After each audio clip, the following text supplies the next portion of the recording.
Kagaya po niya ay ang representasyong ito po ay biktima rin ng ganyang klaseng mga dapat na i-take down sa ating internet. Ngunit sa kabagalan po ng mga hensyang may kinaukulan dito, nananatili po tayong naapektuhan ng mga bagay na ito.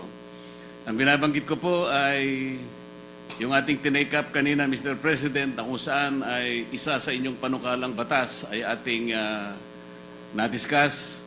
At kagaya nga po ng aking naibahagi, Mr. President, ako po ay naging biktima ng napakaraming fake news na sa ngayon ay nabibilang na, may panglima na po. Kagaya po ng frustrations ng ating kasama, Mr. President, yung dalawa po ay ginawan namin ng paraan lang, Mr. President. Ibig sabihin, kagaya ng ating kasama, Senator Rapi, ang opisina niya ang mismong nag-initiate. Inabot yata ng halos 1 linggo bago niya ma-take down yung mga bagay na gusto niyang maalis.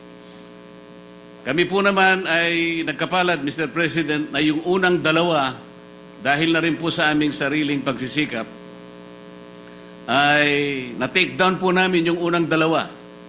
Yung pangatlo po ay napababa namin, na-demote namin, ibig sabihin, nandun pa rin sa internet, pero kukunti na lang ang nakakakita. Hopefully sana ay ma-take down din yon.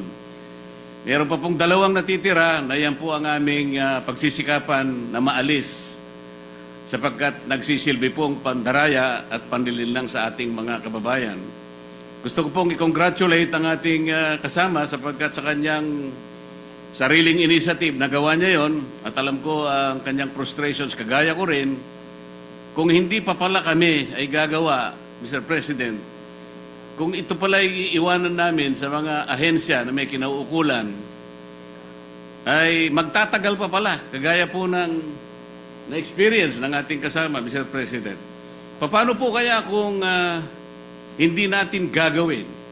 If we will not fend for ourselves, at hahayaan natin ang mga ahensya na may pananagutan at may responsibilidad na sana sila ang magsikap na gawin lahat ito upang sa ganun ay mailigtas ang lahat ng ating kababayan. Hindi lamang po tayo na kung minsan ay napaparatangan ng kung ano-ano nang dahil lamang sa mga maling, mga fake news na yan, na kung tawagin nga ngayon ay disinformation and misinformation. Gusto ko lang pong itanong siguro sa ating kasama, Mr. President, kayo po ay nagmungkahi na hamunin nyo ng resignation yung mga opisyal na may kinalaman dito. Yun din po ba ang suggestion nyo po sa mga mabagal na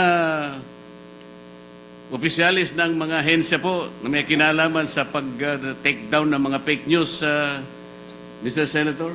Opo, Mr. President, I agree with you totally.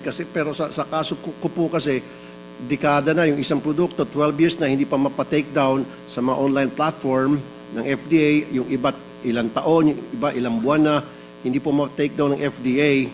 Kaya talagang sobrang ang frustration ko po. Kaya nag-challenge na po ako sa FDA Director himself and then sa DOH Secretary na kung after 1 week magagawa ko, in 7 working days magagawa ko mag-resign si FDA Director.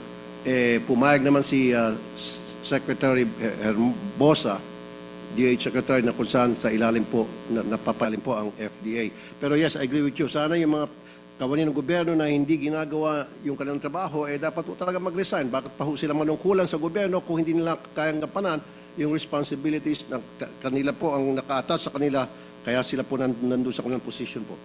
Sa mga tweet, Mr. President, kaya mo lang na-suggest, na imungkahi na sila'y magsipagbitiw sa tungkulin nang dahil siguro sa frustration mo na napakatagal na panahon pa lang pinaghintay mo na gawan nila ng paraan ang nirereklamo mo. Yes, Mr. President. Opo. Ako naman po halos 2 buwan pa lang, Mr. President, kaya makakapagpasensya po ako. Ngunit kapag inabot po ito na 6 months, palagay ko po ikokopyahin ko na po yung ginawa ng ating kasama, Mr. President. Maraming salamat po, Mr. President. Thank you po, Thank Mr. you, President. Senator Marcoleta.